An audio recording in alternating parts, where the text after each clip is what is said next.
उसका जवाब ले, जो अकाउंटेबिलिटी इंश्योर की जाए सरकार की, ये विपक्ष का काम है। तो उसमें व्यवधान पैदा अगर कर रही है केंद्र सरकार, खुद उनको जवाब नहीं दे रही, डिस्कशन नहीं कर रही, तो सरकार व्यवधान डाल रही है विपक्ष के काम में। आगे बढ़ेंगे। 2024 के लिए प्रधानमंत्री उम्मीदवार के मुद्दे पर बिहार में जेडीयू और बीजेपी दोनों ही आमने सामने हैं। जेडीयू संसदीय बोर्ड के अध्यक्ष उपेंद्र कुशवाहा ने नीतीश कुमार को पीएम मटेरियल बताया है, तो बीजेपी नेता सम्राट चौधरी ने कह दिया है कि 10 साल की पीएम के लिए कोई वैकेंसी खाली नहीं है। नरेंद्र मोदी जी के पद पर या उनका जो अभी स्टेटस है उस पर उसको हम कोई चुनौती नहीं दे रहे हैं, लेकिन पीएम मटेरियल आज की तारीख में नरेंद्र मोदी जी तो पीएम ही हैं, बाकी कई लोग पीएम मटेरियल हैं, जिसमें नीतीश कुमार भी एक पीएम मटेरियल हैं। जबकि भाजपा को एब्सोल्यूट मेजोरिटी भी गवर्नमेंट ऑफ इंडिया में है, इसके बावजूद हम एनडीए को साथ लेकर चल रहे हैं, इसलिए कोई वैकेंसी वहाँ नहीं है। स्पष्ट तौर पर जान लीजिए कि आगे के दिनों में भी नरेंद्र मोदी ही देश के प्रधानमंत्री हैं। अभी तो 10-20 साल तक इस पे कोई चर्चा ही नहीं है। देश के प्रधानमंत्री लगातार काम कर रहे हैं और आदरणीय नीतीश कुमार जी के सहयोग से देश के प्रधानमंत्री काम कर रहे हैं। तो नीतीश कुमार को लेकर भी बीजेपी और जेडीयू के बीच अब बयानबाजी तेज हो गई है। बीजेपी का कहना है कि ज्यादा सीटें आने के बावजूद नीतीश कुमार को मौका दिया गया, वहीं जेडीयू का दावा यह है कि 5 साल पूरा होने से पहले कोई नीतीश को नहीं हटा सकता। प्रबंधन के नेतृत्व में आज नीतीश जी 43 सीट जीत कर आए और हम 74 सीट जीत कर भी आए, तो हमने मुख्यमंत्री माना।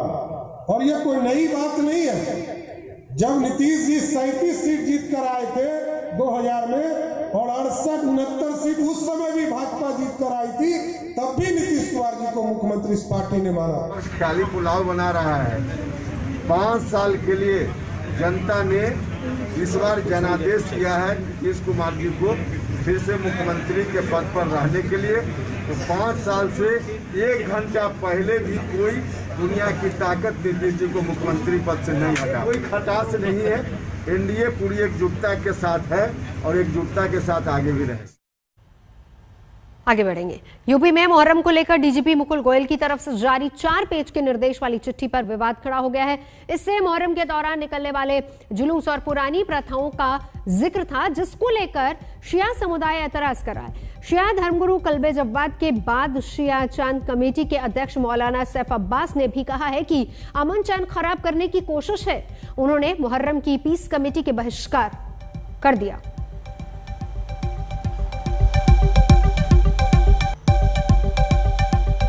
तो डीजीपी की चिट्ठी के बाद भाषा को लेकर ऐतराज जताया गया है, जिसमें सारी बातें लिखी गई हैं। मुहर्रम सांप्रदायिक लिहाज से अति संवेदनशील है, ये सारी बातें लिखी गई हैं और इसी को लेकर ऐतराज जताया गया है। डीजीपी साहब की तरफ से, उनके ऑफिस से गाइडलाइन नहीं बल्कि हिदायत मुहर्रम को लेके जो उससे तमाम मुताल्लिक़ पुलिस महकमे हैं उनको दी गई हैं, उसमें मैं ये समझता हूं क्योंकि ये ड्राफ्ट जो है डीजीपी साहब की तरफ से तो नहीं होगा, ये उनके ऑफिस के लोगों ने किया होगा।